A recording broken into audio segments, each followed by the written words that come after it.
So with this evil eye message, this is kind of like a deeper message. So if you don't feel like this is like applies to you, don't take this on. But your overall energy was public eye. You were being watched by multiple people who don't have your best interests at heart. And when I was clarifying these cards, I feel like the people that I'm speaking to, you have dealt with evil eye a lot in your life, right? And these people did not have the best interests for you, right? These people targeted you. These people were envious of you, right? And I feel like they were envious you of your potential, of the legacy that they saw for you, maybe even before you saw that for yourself, right? These people saw you as the emperor, right? Regardless of your gender. These people saw you as someone who's strategic, who's wise, who takes action towards building the empire that they want, who actually can gather people and help and have those people help them enact their vision, right? And I think that's where it is, where these people wanted to slow you down as possible, like as much as possible, so that you would never reach your full potential, right? And some of these people could have been lovers, they could have been friends. Hopefully, this is not the case, but the Ten of Pentacles is here. Maybe it could have been some family, some extended family. I feel like the whole point of it was for you to stay in this Four of Cups state where you're not going after the things that you want in life, where you're kind of jaded, you're bitter, you're resentful, you feel like everything is boring or blah. You're in a state of pessimism, depression, like almost in a zombie state where you're not taking action towards um achieving your dreams, achieving your goals, right? Achieving that Ten of Pentacles legacy, right? And for a while, I don't even want to lie because the death card was here. I think for a while it led to a lot of self-destruction. And it led to a lot of you internalizing a lot of the negativity and jealousy. And the reason why I say this is because the first card was theft magic. Someone is out to take something that is yours. This could be love, money, energy. And I feel like that's where it is, where, yes, it could have been love, it could have been money, but mostly people wanted to take your energy. I'm speaking to people where you have a high drive, you're very determined. For some of you guys, you could be very competitive as well, too. I feel like you're persistent.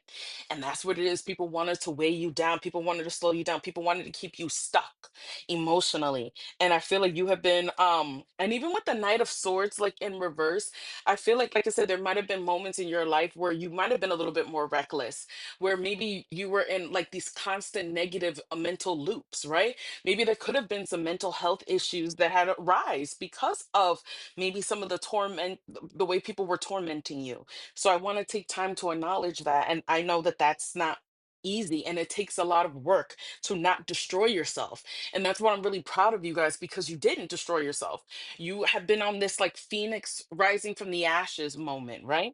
And I feel like with temperance, you've been doing a really good job, and spirit has, of helping you to let go of a lot of the pain, a lot of the emotions associated to those painful experiences that you had with people, right? You've been learning how to find balance. You've been learning how to find peace. You've been learning how to collect those fragmented pieces of yourself and put yourself back together, right? Maybe working with your ancestors could be very significant as well too.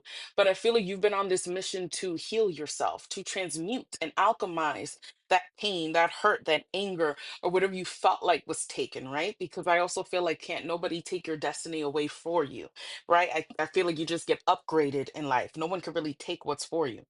But that's what they were hoping, right? And I feel like along this journey, like I said, you've been healing your heart chakra, trusting spirit, and really finding that compassion with for yourself again, because I feel like a lot of you guys were very hard on yourself due to people projecting that evil eye energy on you. And you've been finding that compassion, you've been finding your voice, you've been finding that inspiration again to go after your dreams. It's like a fire has been lit within you, right? And you're chasing after your goals, you're chasing after your bags. I feel like being balanced and grounded is very important, right?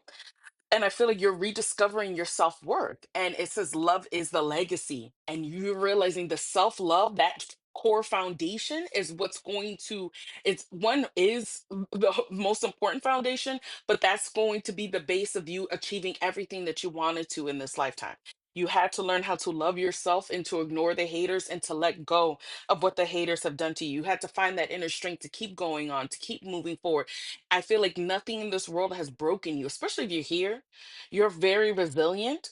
It's just about finding that compassion within yourself and maybe even for the situation, right? It's okay to feel those feelings, to process that loss. You're not soft if you cry, right? And even if there was some opportunities that you feel like you may have missed out on, there's bigger and better opportunities, kind of like what I was saying before too. It's never really a loss. It's just you being upgraded. And I feel like that's what's happening. That switch is happening within you. And I feel like you're shifting into a Nine of Cups state, into a lot of happiness, into a lot of wish fulfillment, into a lot of self contentment. And it's because that self love foundation that you have been building within yourself is finally allowing you to enjoy life on a deeper level, finally allowing yourself to. Be happier. Well, no, so I feel like the happiness is always within us, but to allow that happiness to shine, right? The last card was power transference. You have either given up your personal power or someone has taken it from you. And I feel like that's what's happening right now. Like you've been on this journey of regaining that power that people took away from you. Right? What did I say? The Queen of Wands is here with the Queen of Pentacles here as well too. That's the more you invest into yourself, the more you ground your energy, the more that you, like I said, nurture yourself, right? The more you allow your vivacious or charismatic or bubbly or optimistic self, because I feel like I'm speaking to people who are very optimistic and people try to kill that within you.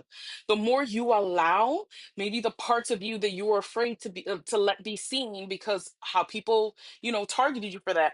I feel like that's the biggest way in which you get your power back is allowing yourself to be seen, allowing yourself to be heard, allowing yourself to be compassionate and to take care of yourself, right? I feel like you are the queen, regardless of your gender. And I feel like spirit is really wanting you to light that fire within you and not be afraid of how people are going to perceive you. Fuck their evil eye. People are always going to be jealous or feel some type of way for whatever reason. And it's not your responsibility to carry those burdens or to internalize that anymore. So, this was your reading. If this resonates, thank you for liking the video. Thank you for following. If you would like to work with me, the link is in my bio. And right now, my services are 20% off with the code BDAY. So the letter B and then the word day. And until next time, bye guys.